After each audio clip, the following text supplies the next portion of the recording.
And that's it, guys. This is my everyday makeup routine. Bye! See you again next time.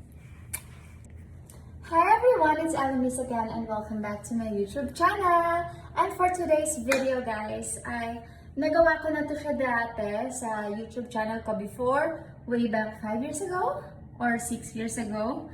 And now, gagawin ko siya ulit. And today, we're gonna do my makeup daily routine. My daily makeup routine. Oh yeah, this is my face without makeup. Yeah, hindi perfect yung face ko. Kasi hindi naman talaga perfect yung natural face natin. May mga imperfections. Kakatapos ko lang maglagay ng toner, I use this Estee Lauder Micro Essence. And after that, nilagay ako ng Advanced Night Repair from Estee Lauder. So by the way guys, I'm in Cebu right now. I'm staying in Philly Hotel. And ang cute na mga dala ko, kasi ito lang yung dinadala ko kapag nagta-travel ako. Mga mini size lang para hindi masyadong mabigat sa luggage ko. And next is maglalagay tayo ng SK-II Skin Power Eye Plus Liner Filler Cream. We're done with our eye cream. Next, ilalagay na natin itong Magic Cream from Charlotte Tilbury. So this is it. I bought this in... Saan ko ba ito nabili? Sa Japan! No, not in Japan. Nag-Thailand pa pala ako. Charlotte Tilbury Magic Cream. So, ito na yung gagawin kong moisturizer at the same time primer. So, ayun na siya. Ready na siyang malagyan ng makeup. So, I'm gonna be using two foundations. So, first foundation, we're gonna use Estee Lauder Double Wear Foundation and the shade 3W2 or Cashew. Tada! Sobrang konti lang.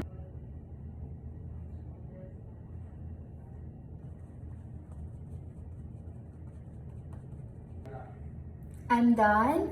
And for our second foundation, I'm gonna be using this Dior Forever Hydra Nude and the shade 2W. And ifo-focus natin siya sa middle ng face ko. Kasi this one is darker and this one is lighter. So ito is sa middle ng face ko.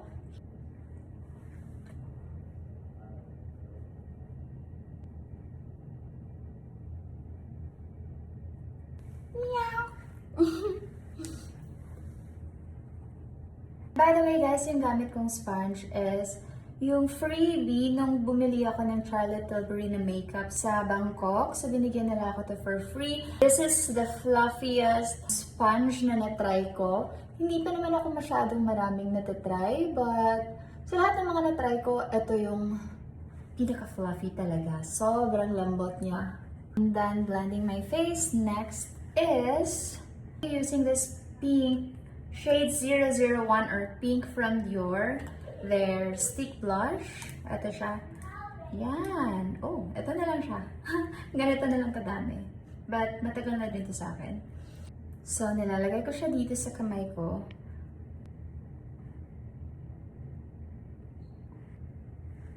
Next ay maglalagay tayo ng concealer sa face ko. So, I'm gonna be using Dior Forever Skin Correct Concealer and the shade 2N. Yeah. So I bought this in Dubai when I visited last February. So, konti lang naman yung ilalagay natin. That.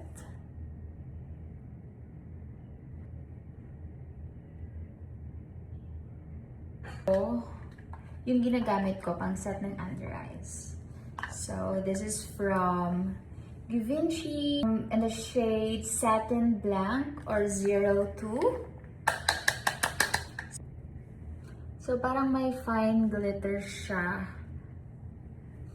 But hindi naman yung sobrang dramatic na mga glitters. Yung parang may micro glitter lang siya. And maganda din kasi soft tingnan yung under eyes. I'm done setting my under eyes. And next, let's move on to bronzer para hindi masyadong maputi yung face natin. And parang may sun effect siya. Parang natamaan ng sun, ganun. I'm using NARS Laguna Bronzer. And hindi ako gumagamit ng contour kasi feeling ko sobrang harsh for me. Kasi I want lang kasi natural looking lang yung makeup natin. And yung hindi intimidating, tingnan, parang friendly and approachable pa rin na look, na soft glam, ganon.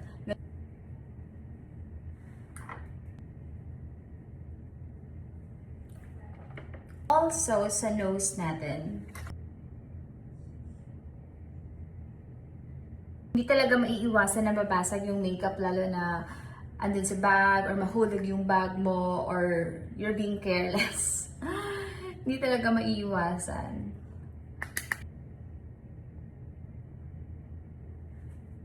I'm done with my blush. Parang wala naman nagbago sa face ko. Kasi nga, light lang ako nagbi-makeup. Ayoko yung yung sobrang pang Miss Universe. So, daily makeup lang naman to. And next is maglalagay tayo ng konting eyeshadow. So, I'm using this YSL Mini Clutch in shade 500. So, ito siya. Sobrang pretty.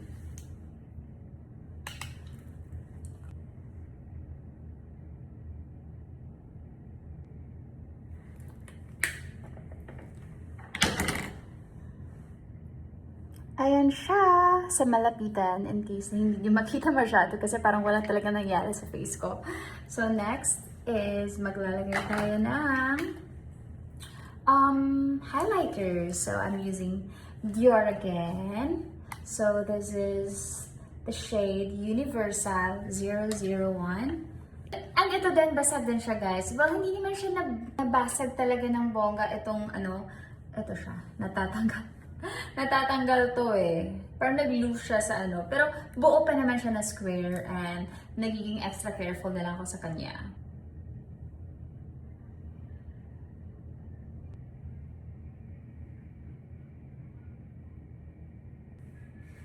Done with the highlighter. Next, ang gagawin na naman natin ay maglalagay tayo ng eyelash. Anong eyelash kaya yung gagamitin natin for today? Wait. Before putting eyelashes, guys, yung cluster eyelash, we need to curl our natural lashes.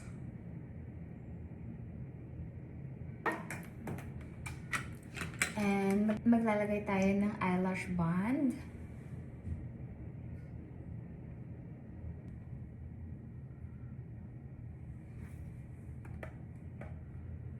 Look at the difference without eyelashes and with lashes.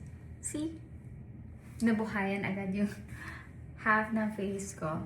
So let's finish the eyelash on the other side.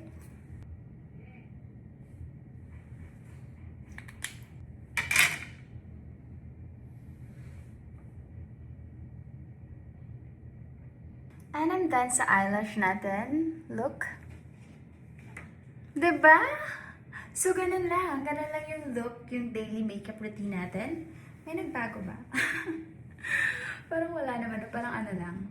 Hindi ko goal na mag-iba yung looks ko. Gusto ko lang na ma-enhance siya and ma-enhance lang yung natural feature ng face ko. And also nga pala, guys, hindi ako nakikilay. So, wala akong products na nilalagay sa brows ko. I'll just gonna leave that like that. And to finish your look, maglalagay tayo ng Love Tint from Benefit. So, and last step is set natin yung face natin gamit itong Charlotte Tilbury Setting Spray. I've been using this product for 4 years already, and so far so good. Ginagawa niyang long-lasting yung makeup ko. Lalo na pag nagpa-party, night out, until morning, ganun pa rin yung look ko. So, I really love this setting spray.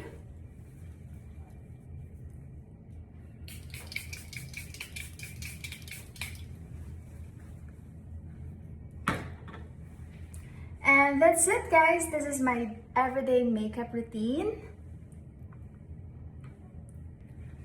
Thank you so much for watching my video. Bye! See you again next time.